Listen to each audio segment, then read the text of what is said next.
Sometimes it's not what is said that touches us. It's the space between words, like the silence before rain, or the pause in the wind before changing direction.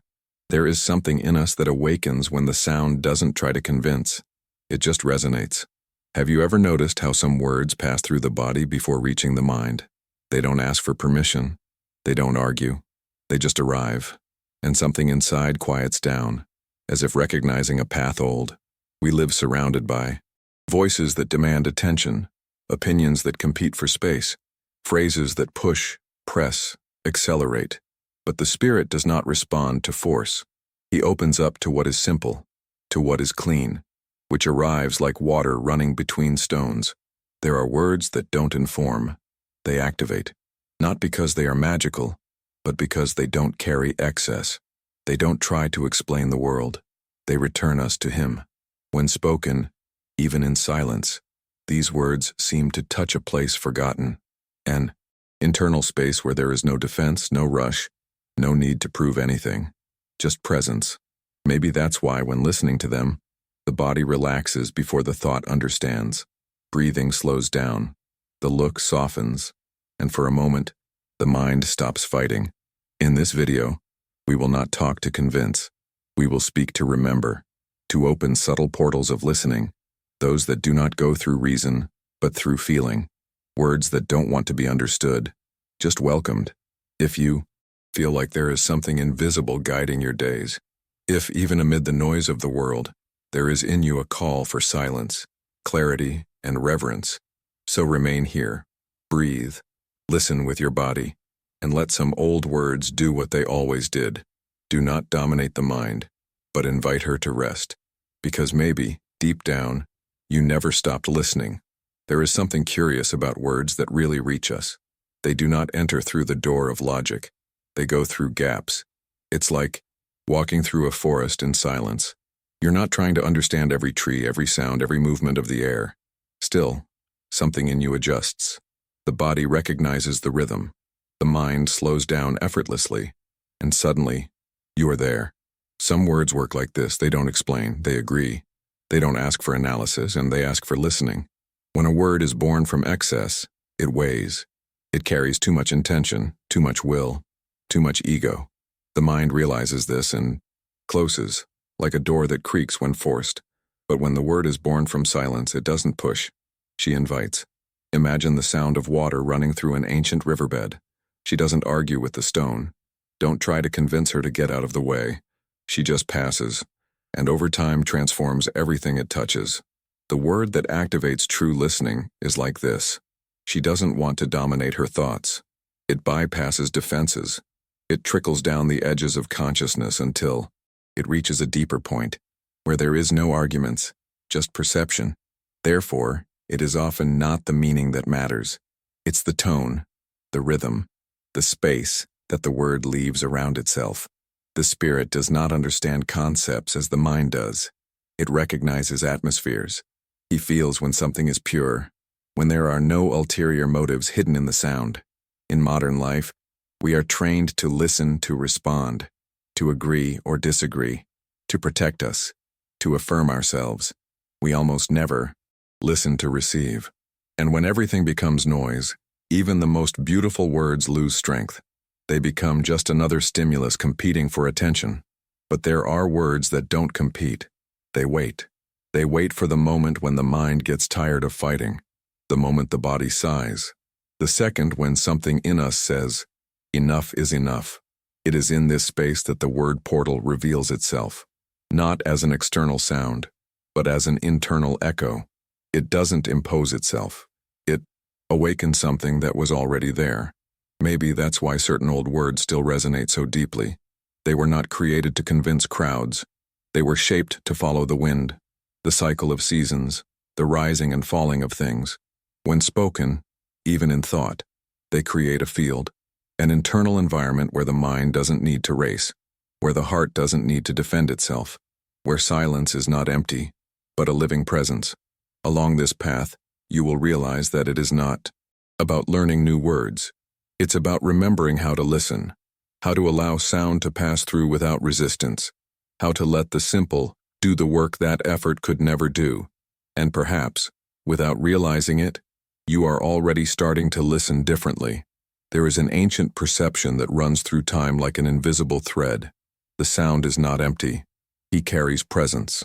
Before we even understand a word, the body has already felt it. The vibration arrives first, like a distant bell, whose echo touches the chest before reaching the ear. There is something subtle about the act of pronouncing. Not just move your mouth, but allow the sound to come out in its entirety, without rushing, without excess. When this happens, the word stops being a tool and becomes a passage. Some sounds don't explain anything. They exist to align, to adjust the internal rhythm, like the slow beating of a drum in the fog. When the word is spoken with clean intention, it does not fragment. She brings it together. Thought quiets down because there is no attack. The body relaxes because there is no threat. And the spirit recognizes something familiar, as if it were called by its own name. This is why certain words, even simple ones, seem deeper than speech's integers. They don't try to construct mental images. They dissolve the excess images that already exist.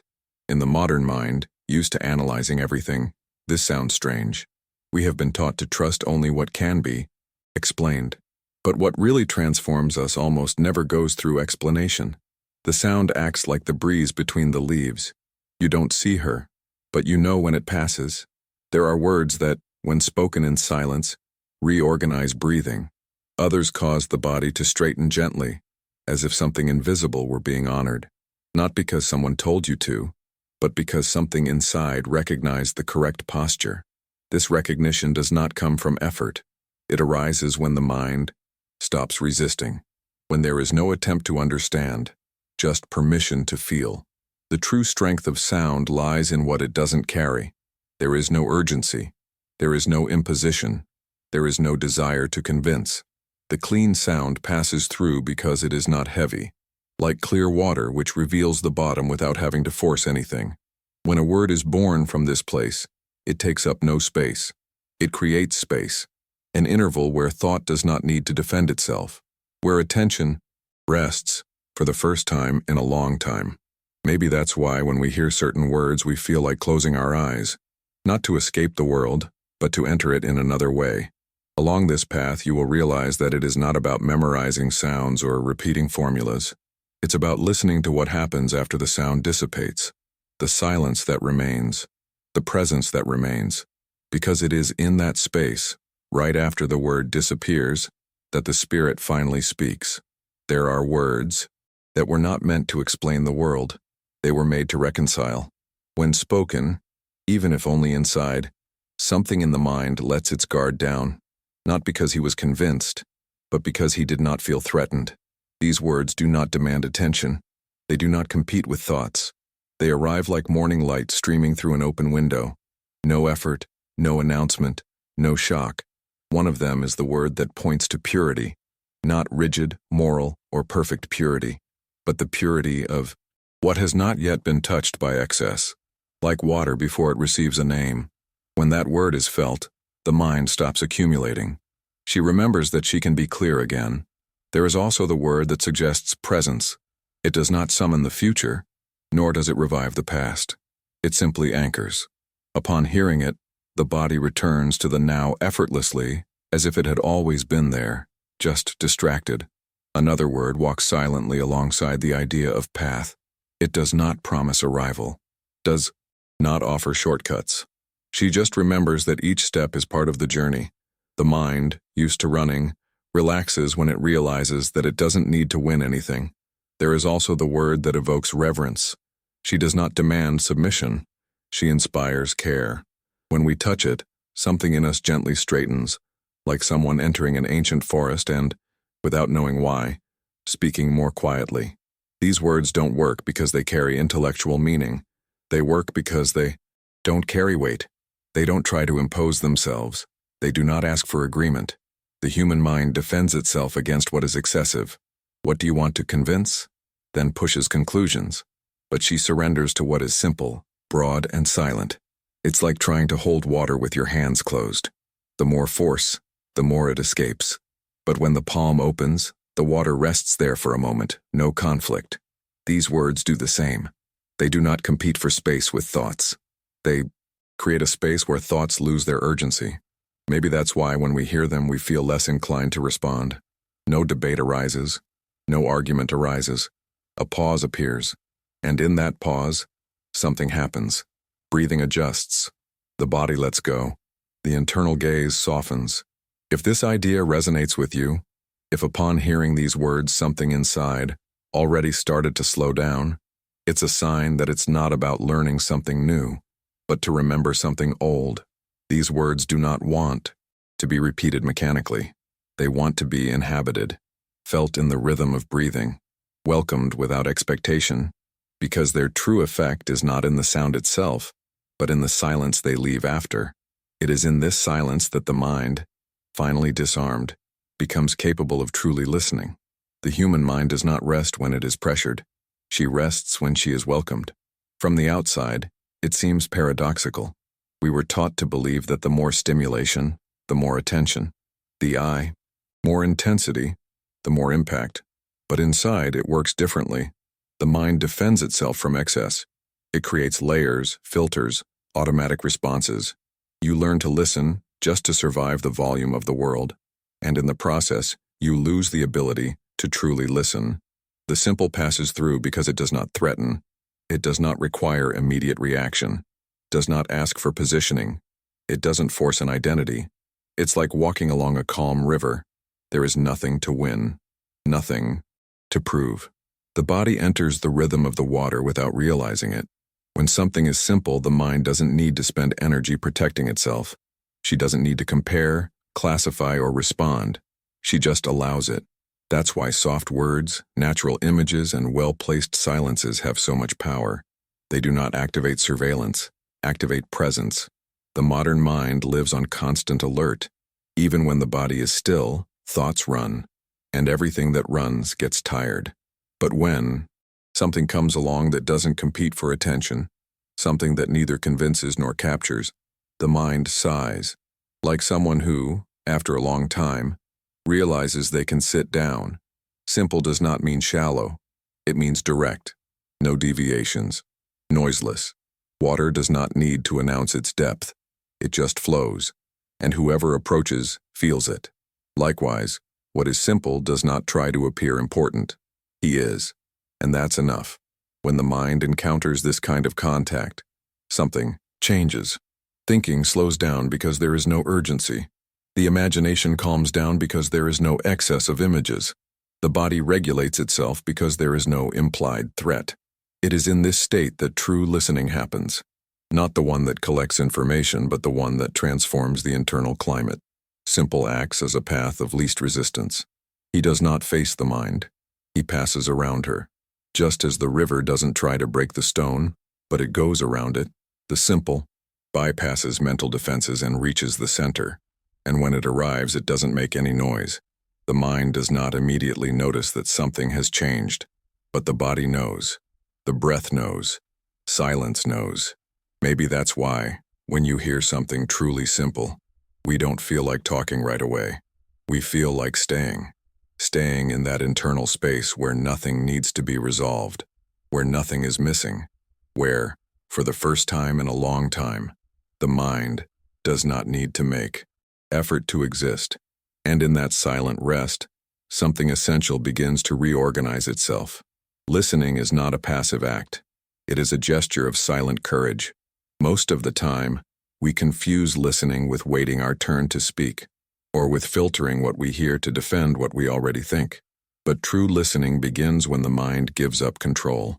Listening, in this sense, is allowing something to exist within us without being immediately transformed into an opinion, without being labeled unused. That's why listening gets tiring when we're not used to it, because it requires presence. And presence cannot be delegated. In the past, listening to the world was a vital necessity.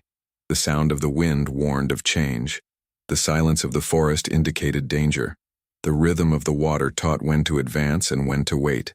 Today, surrounded by artificial sounds, we have lost intimacy with listening. The world speaks, but we rarely listen.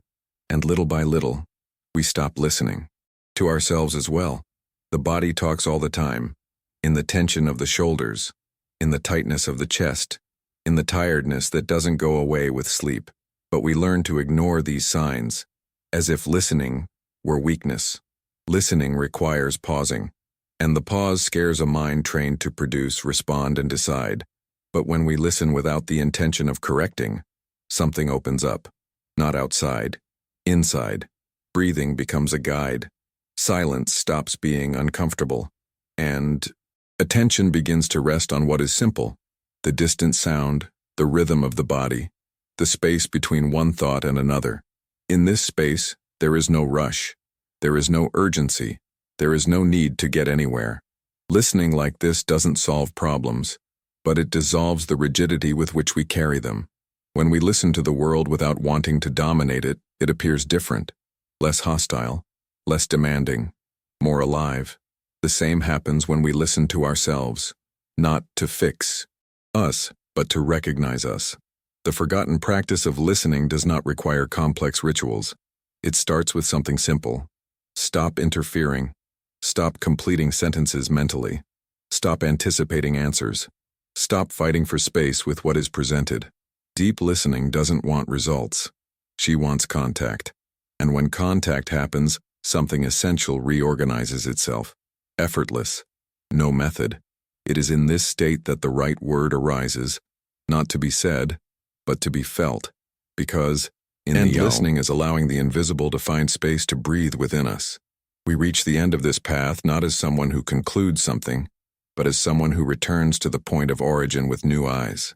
Perhaps you notice that throughout these words, nothing really person was taught, nothing was imposed, nothing needed to be defended, and yet, something may have changed, not in the mind that analyzes, but in that quieter space where the body recognizes when something is true without needing to explain why.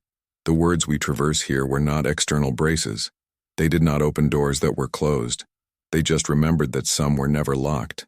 What really activates listening is not the sound, but the intention to listen. And listening, as you felt, is a gesture of humility in the face of the invisible. When the mind is silent, the world begins to speak differently. The wind is no longer just wind. Water is no longer just water. Silence stops being absence and reveals itself as a living presence.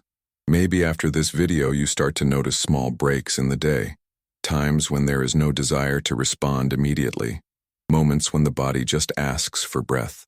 These moments are not distractions. They are invitations.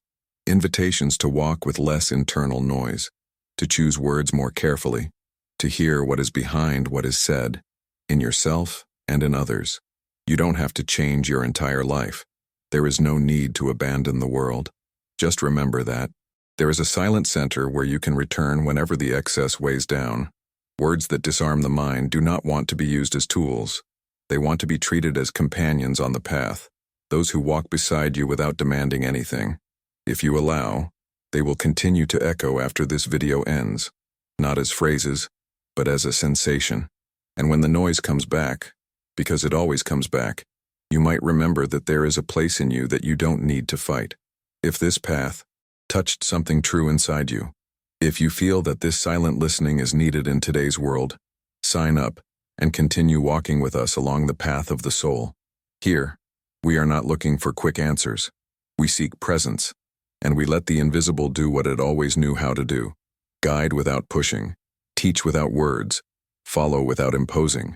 Because what if what we call intuition is just the whisper of the kami that accompany us from birth, just waiting for us to learn to listen? Again?